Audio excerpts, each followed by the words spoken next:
The shuffle has not quieted the calls for Trudeau to step aside as Liberal leader. There are now 19 Liberal MPs in that camp, and Rob Oliphant is one of the newest members. He is the MP for Don Valley West in Toronto and the Parliamentary Secretary to the Minister of Foreign Affairs. Rob Oliphant joins me now. Thank you, sir, for coming on. Thanks, JP. Good to be here. Nice to have you. So you just released a letter today, but I want Canadians to hear it directly from you. Do you think Justin Trudeau should resign? Yes, I had a meeting with my riding association last night. We had planned, it was a rather urgent meeting, and there was a unanimous decision there that I would issue a statement today and would be calling for the Prime Minister to leave, to take his exit, and to celebrate the work he's done, but to allow for a new leader to take over. It was unanimous that the Prime Minister should resign. That was the feedback you heard? It was, and it was from every part of the riding. I have a very diverse riding, and I have a very diverse campaign team and riding executive. And I really didn't want to. I mean, I've been thinking about this for some time, but the way I work is I want to talk to the people who are around me and the people who have eyes and ears on the ground all throughout Don Valley West. And so we had by-election results this week from BC and previously from Montreal, and then in our next door riding in the summer in St. Paul's. And so this has been on my mind about whether or not our message is able to be heard anymore. And we've come to the conclusion that the message is not being heard, and that the Prime Minister, while having done a great job, it's time for him to leave and give someone else a chance to articulate the values that we share. We know the party's support is cratered. Were you, though, surprised that it was unanimous in your riding, quite a Liberal riding, that everyone wanted to see Justin Trudeau go? I think the unanimity came from the fact that they are very concerned about Pierre Poilievre and the possibility of Pierre Poilievre being the Prime Minister of this country. And so they want to do everything they can do in our own riding to ensure that it stays Liberal and that I get re-elected, but also that the Liberals have a chance across this country. And they see a stark difference between the Liberal Party and Pierre Poilievre's Conservatives. And so when they look at that and they weigh out all the pros and cons of the leadership of Mr. Trudeau, they have said very clearly that it is time for him to go. You said in your letter you consider Justin Trudeau a friend. You were both elected in the small class of 2008, so there's a lot of history there between you two. Was it hard for you to come to this decision and call for him to step down, given you have that much history between each other? I have both fondness and respect for Justin Trudeau. I do call him a friend, and I have attempted to tell him advice that came from my father, actually. And my father said that the secret to happiness is knowing when to leave a job or a marriage or a conversation or a party, maybe an interview. And what Justin Trudeau, for his happiness, for his well-being, I think it's time for him to take a leave. And I say that to him as a friend. And I also know that he values Canada and the Liberal Party. And so for the sake of the country, for the party, and his own sake, I think it's time for him to step down. Given that history, have you heard from the Prime Minister since you asked him to step down? Have you heard from anybody in his office to get some feedback as to why you're calling for him to resign? No, I haven't. I think they've had a busy day. They've installed what I might call a caretaker cabinet to get us through this next phase until we can have a robust leadership convention to make sure we get the right leader for the right time. So I think they've been busy today. So I'm not so arrogant to think I'm number one on their minds. I think Canada is on their minds today, and so I'll give them a little time to reach out. Caretaker, that's how you're describing this cabinet shuffle. Some observers have said it's like rearranging, the deck chairs on the Titanic. Is that how you read this shuffle today? I looked at my colleagues who've been put into cabinet, and I wish them well. I think to a person, they're great people. I've worked with many of them as colleagues and friends. But I think the clock is ticking on this government, and so we need to have some careful management of both our agenda and our program, as well as making sure we're in a good position to elect the best leader. And there are many good leadership candidates, and I look forward to a robust conversation with each of them. Yeah, do you have a preference for who could replace the Prime Minister if he does resign? I don't yet. I don't know who will be in the field. We have some really strong front bench members. We have people maybe outside the cabinet who could step in and be a new vision and a new voice for the Liberal Party. So I'll wait and see. What I want is for the Prime Minister to recognize that he's done good work and to help have a smooth and good transition. Has anyone approached you from any of the leadership camps to this point to ask you to work for or endorse a potential candidate?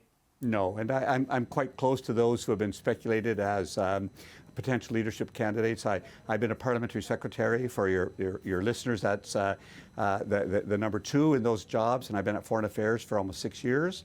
And I've had great ministers I've worked with. Melanie Joly's my minister right now. She's a fantastic person.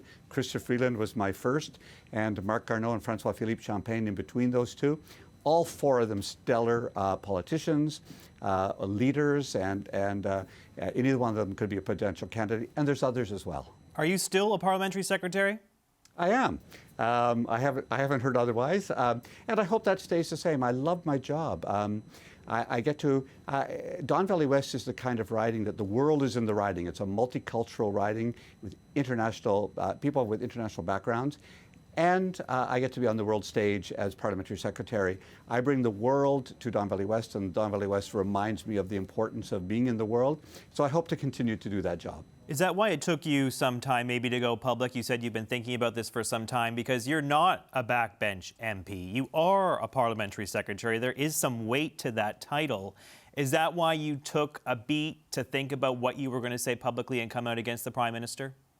Well, I'm not so arrogant to think that my voice will make a huge difference. It'll make a small difference. I think it took some time because I wanted to give him a chance. I've spoken to him a few times at caucus. We've had caucus discussions on this. I don't think this is a surprise to him. But I've always said that I would keep that private until it came to the point this week where I felt, after a conversation with my riding association, I needed to go public and to exert a little bit of pressure, perhaps a little bit of influence, and maybe give a little bit of courage to some of my colleagues to say, folks, the party and the country are more important than one person, and we need to have a good conversation about who will be our best leader. You mentioned the Toronto-St. Paul's by-election. That was a neighbouring riding, as you say. Another riding that's not far from yours is Chrystia Freeland's. Do you think it was appropriate for the Prime Minister to try and fire her over a Zoom call? I won't comment on that part. I think it's the Prime Minister's right and the Prime Minister's responsibility to pick his cabinet ministers. That's his job, and cabinet making is a complex regional, gender, background, religious, ethnicity kind of process. So he has that right. I will tell you that I was disturbed the way it was done. We woke up to the news on Monday morning that Chrystia would be replaced in that way the day after she presented the fall economic statement. I was disturbed. It did cause me a certain amount of anxiety. I think Chrystia has been a loyal companion, colleague, friend to the Prime Minister for 10 years, more than 10 years.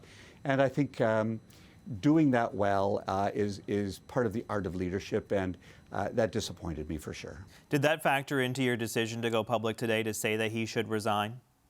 It's a small part of it. I am really looking at what's best for the country, what's best for my riding, and how we present the Liberal values. We've had a great run for 9 years. We've done things like the Canada Child Benefit, the dental benefit. We have attempted to level the playing field and do good work. We're back on the world stage. And I hear this. I travel around the world. I was in Cairo last week, and Canada's voice is welcome there. It wasn't 10 years ago. So we've had a good run. I wanted to keep that. I don't want Pierre Poilievre to be the Prime Minister. He doesn't represent my values, nor do I believe the values of most Canadians.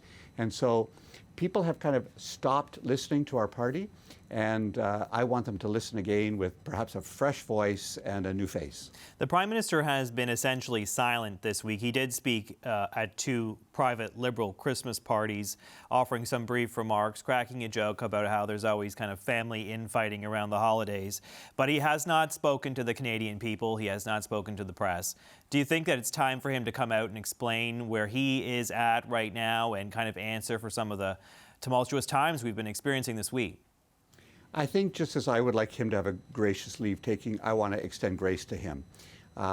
This has catapulted this week into, I think, a different level of concern about his leadership.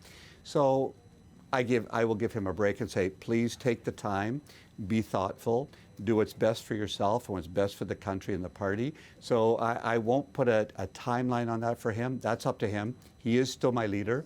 He's my friend. He's our Prime Minister, and I want him to take the time to do that well and to leave graciously. If he doesn't leave graciously, sir, what's the next move? Because as we speak, literally by the hour, there are more and more Liberal MPs coming out to say he should go. If he doesn't listen to you and others, what is your next move? I don't have an next move. I trust his instincts to listen carefully. He's got a good emotional intelligence. He can read the room well, and I think he will make the right decision.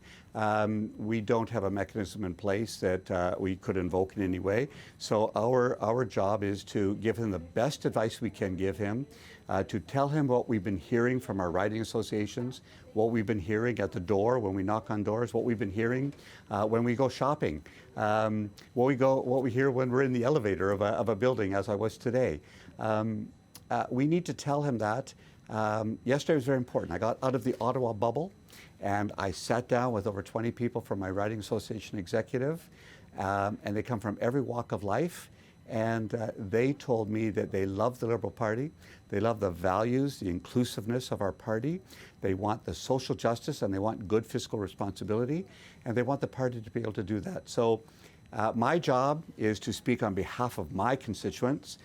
I have now done that, and I hope he responds in kind. All right, let's leave it there. Rob Oliphant, the Parliamentary Secretary to the Minister of Foreign Affairs. I appreciate you coming on, sir. Thank you. After the swearing in today, ministers were asked why they took new files from a Prime Minister who's under fire. We need a Team Canada approach, not only vis-a-vis the United States, but in our own country. I understand there's going to be a short runway. I'm not blind to that. But if I can make a small difference, if I can make a big difference, I want to make the biggest difference that I can. The important thing is for Canadians to know that there is stability here in our country, particularly given that President-elect Trump will be sworn into office in a few short weeks in January. There was a notable absence before and after the ceremony. Justin Trudeau only spoke to reporters last hour to say they had an excellent cabinet meeting. He didn't take any questions. So how are MPs interpreting his silence on his leadership? Ali Assasi is a Liberal MP from Willowdale in Ontario. He's called for a secret ballot on Trudeau in the past, but hasn't weighed in on whether he should resign. Thank you, sir, for coming on. Thank you very much for having me, JP. Nice to see you. Is it time for Justin Trudeau to resign as leader of the Liberal Party? Yes, I do believe it's time for the Prime Minister to step down. I appreciate full well that it is his decision, but I think everything that we've been hearing for the past 4 or 5 months and everything that we've been seeing indicates that Canadians do like to see change. And I think it's incumbent upon all of us to make sure that we put country before all else, to make sure that we're united and that we're ready to deal with the challenges that lie on the horizon. Why are you speaking out now? I know you voiced some concerns in the past, but you never really took kind of a definitive stance on the Prime Minister's future until now. What's changed? No, I've been outspoken. I have spoken up in the past in the confines of caucus. This particular week, it was very disturbing to hear what happened on Monday, but I thought it was only fair to give the Prime Minister the opportunity to let us know what happened on Monday, to acknowledge what had happened and how it had unfolded, and also to give us a sense as to what direction he does want to go in. So I've been quiet all week, but not having heard either of those things today after the cabinet shuffle, I thought it was time to make my views public. Yeah, what do you make of him being essentially silent? I mentioned he spoke very briefly to reporters, not taking questions. He hasn't really explained where he's at to the public. I understand he told MPs in caucus on Monday that he's going to take some time to reflect on his position, but he hasn't said anything publicly about his future. What do you make of that move? Well, as you know, there have been many junctures at which the Prime Minister has said that he will reflect on things. But I think the reality is, after what we saw this week, it was incumbent upon the Prime Minister to acknowledge what happened and to recognize full well that many people want to know which direction we're headed in. I regret that that was not the case today. Yeah, you mentioned the events of this week. Do you think it was appropriate for the Prime Minister to try and shuffle Chrystia Freeland to essentially fire her from finance over a Zoom call? Does that give you pause? I think every minister does serve at the pleasure of the Prime Minister, but from the details I have heard, no, I don't think it was done in an appropriate fashion. The number of MPs that are calling on him to go are, as I was saying earlier, quite literally growing by the hour. You're adding your name now to our list. I think that we're up to 20 or 21. I've lost count. Does that suggest to you it's untenable for the Prime Minister to stay on? I mean, how can you really carry the party into an election if you have so many of your own people saying it's time to go? Well, again, I would like to emphasize and underscore that is a decision the Prime Minister must make. But I do know, having listened to many colleagues over the course of the past several months, that we all need to know as well. I think it's only fair that we need a new direction. We have to be responsive to our constituents who have been clamoring for change for quite some time. But the reality is that the Prime Minister is yet to speak, and it's important that we speak up and let the Prime Minister know where things stand with our constituents. Have you been hearing from your constituents about this? I mean, Rob Oliphant just told me that it was unanimous when he sat down with some of the folks in his riding last night. Have there been calls, loud calls from within your riding to try and replace Trudeau? I'll tell you, once you go out in the riding and you attend various events, this has been a topic of concern. Many people have come up to me and said that they're very, very proud of the Liberal record. They're very proud of the Prime Minister as well. But they also recognize that it's time for change. So I did have a meeting with my executive several days ago. They were all very much in favor of seeing some change as well. If you don't get that change in direction that you're looking for, if you don't get that change, what's next? What can you do? I think it's important that we do have change. That's what we've seen in the polls over the course of the last year. We've also seen 4 different by-elections in 4 different provinces, and I think those were quite telling as well. And also, this has been the topic of discussion within caucus as well. And as you know full well, many of my colleagues have been speaking up. We recognize full well that the Prime Minister has done a very impressive job, a very monumental job, but we also think it's important to recognize full well that Canadians are looking for change. NDP leader Jagmeet Singh said today he will trigger a non-confidence vote and kind of definitively pull his support from the government sometime in the new year. He wasn't specific about it, but it's coming. Does that concern you, and do you think that the government should prorogue to prevent something like that from happening? No, it's not necessarily what we hear from the various leaders that has affected me, has impacted my thinking. It's what I do hear from my constituents. It's what I hear from friends. It's what I hear from colleagues. It's quite obvious that 9 years is a very, very long time. And again, I do want to underscore that the Prime Minister does have a very, very strong record. But the reality is when you are in elected office, it is important to listen to people. You cannot command people to do things. It's important to always listen, be open, be receptive to what you're hearing, and that's what I've been hearing for quite some time. If Trudeau does resign, do you have someone that you favor to take over as leader? No, I think it's premature at this point. We're not quite sure what the process will be. I think there's several scenarios that are currently being considered. But again, that's a decision the Prime Minister has to make in consultation with the party executive. I am confident that a number of very, very gifted individuals will step forward. We all appreciate full well that there are a number of challenges that we have to deal with, and I look very much forward to seeing how that unfolds. Do you think it can be done in a constrained timeline? Because we don't have much time, right? If NDP wants to bring forth a non-confidence motion, it does suggest that time is ticking. Do you think it can be done relatively quickly?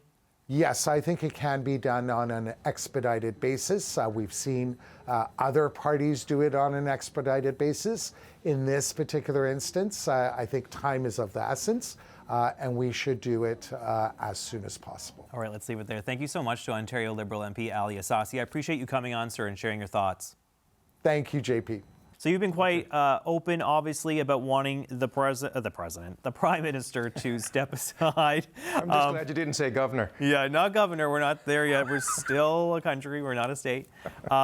Do you feel reassured after today, after this shuffle? I was speaking to Stephen McKinnon. He said it's putting a fresh face on this government. Do you agree with him? Let me put it this way. All of the new cabinet ministers, I've had the honor of getting to know them through their entire federal political career, with the exception of David McGuinty, who was there a bit before me. And I have a great deal of respect for each and every one of them. All but a couple of them had previously been entrusted with responsibilities by the Prime Minister. They've obviously passed the test. The other two have had made significant contributions on their own initiative, which merited them being where they are. So I'm really happy for each and every one of them. Is this going to change the dial in terms of the polling numbers overnight because of the caliber of the people that were appointed? I highly doubt it. I still think, especially now that there's a very significant preoccupation with the Prime Minister, most Canadians have tuned him out. Certainly in my riding, that has been the case. I don't think this changes anything in the short term. But I am genuinely excited and have a great deal of respect for everyone who's there. Let's give them a chance. Let's give them a fair shot. I'm not about to sit here and poo-poo the work that they're about to do and the contribution they're about to make. But it's hard to imagine that that another cabinet shuffle will change the view of my constituents or many Canadians with respect to Justin Trudeau. Especially with his track record with cabinet shuffles, it hasn't always worked out well for him, right? They always are kind of promoted as this way to shake things up and reinvigorate the government, and then it often leads to some troubles. I'm thinking of Toronto St. Paul's and that by-election in particular, which was the result of a cabinet shuffle, right? So they don't have a perfect record when it comes to these things. In fairness, I think some of the people that he has given additional responsibilities to have absolutely flourished. So let's not throw the baby out with the bathwater. The fact is the needle hasn't moved in terms of public support, in terms of the contributions of talented individuals and giving them more responsibility. Sean Fraser comes to mind. Chrystia Freeland does as well. There have been, both have left impressive legacies. Has anybody approached you about working for a leadership contender at this point? Does it seem like there are camps forming, and are people reaching out to people like you? No, no one has reached out to me, and if there are camps forming, I'm unaware of them. I haven't been contacted by any. So the answer is in my world, it doesn't exist. If it does exist, I'm not part of it. Do you think anything's changed between Monday and today? I mean, it did seem like the Prime Minister's position was extremely tenuous on Monday. I don't think it's necessarily changed all that much, but he's still here. He has been able to survive the week, at least. Do you think anything has meaningfully changed over the course of the week when it comes to his position at the top of this party? I think it's gotten worse. And the reason for that is his silence. Everyone was angry when his last period of reflection was less than 24 hours. But it quelled the feeding frenzy in the media of this story for a period of time. The fact that he hasn't come out and he hasn't engaged the media, he hasn't really indicated anything, has caused this massive feeding frenzy to snowball, has caused people to become completely preoccupied with this, and has destabilized government. So I don't think things are better by his decision to reflect and go silent. This cabinet shuffle is, in my view, a good thing, but it would have been a better thing if it had been accompanied by a definitive statement from the Prime Minister of just exactly what his plans are. Yeah, I mean, we're up to 21 now Liberal MPs who are willing to say publicly it's time to resign. That does seem untenable to me. Like, how can you really lead the party into an election when you have so many of your own people saying it's time to go? I just don't see how that works. That is catnip to Pierre Poilievre, isn't it? Well, you'd be, I'm sure, surprised to know that I don't understand it either. And nor did I understand it in October when there was less than 21 of us. But, I mean, our jobs, my job is to speak for my constituents. When I knock on doors, that's what I hear. My job is to be Charlottetown's voice in Ottawa. I go to Ottawa and project that voice. It seems that since then, others have found theirs. It also seems, because of the silence, that maybe the message is starting to get through. It should have happened sooner, but it's hard to draw any other conclusion from the reaction to this latest round. Yeah, okay, let's leave it there. Thank you so much. PEI Liberal MP Sean Casey, always good to talk to you, sir. Thanks for coming on. Oh, thank you. It's nice to be with you. All right, the newest Liberal MP to join the calls for Justin Trudeau's resignation is Ontario Liberal MP Chandra Araya. At 4 p.m. Eastern, Araya posted a letter online saying it's clear Trudeau no longer has the confidence of the House of Commons or the support of the majority of caucus. He joins us now. Hello, sir. Thanks for coming on.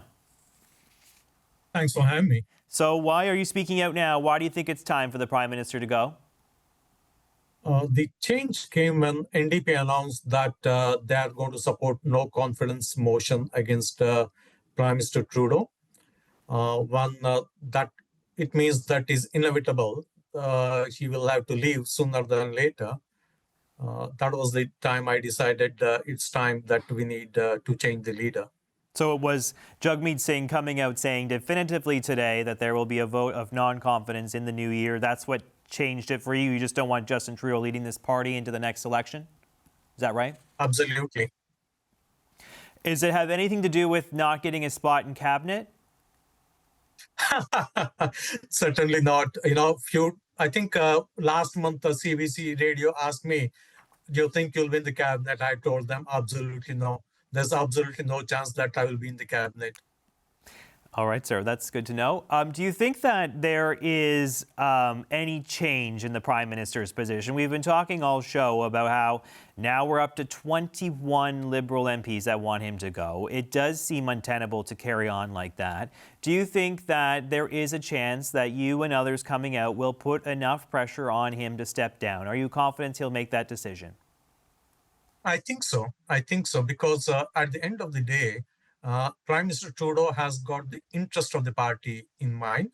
And when he knows that the party cannot be continuing the government without the support of one of the opposition parties, he will know to save the party so that we can go to the elections at the time of our choosing.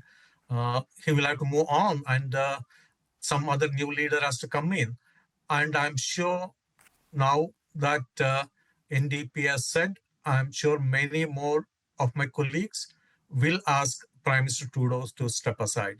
You are supporting Chrystia Freeland, is that right? You think that she would be a better leader than Justin Trudeau? You want her to take over? Because of the time factor, I don't think we have got time to launch a big leadership selection process, which will take months. We don't have the luxury of the time. So in the meantime, amongst the caucus members who are available, experienced, etc., Chrystia Freeland seems to be the right choice.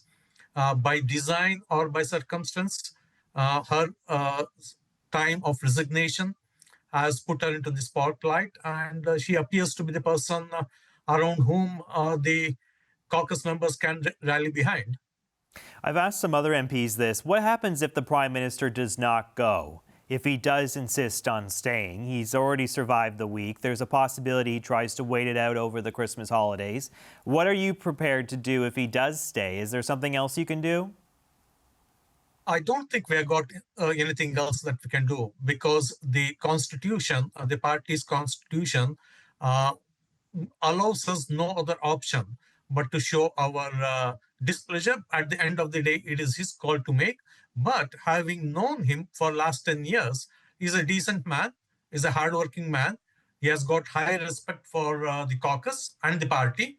I think if a majority of the caucus members say we need a change in leadership, you'll certainly respect that position of the caucus members. All right, let's leave it there. Thank you so much, sir, for coming on. I appreciate it. Shanda Araya, appreciate you making your views known on our program tonight, sir. Thank you. Thank you.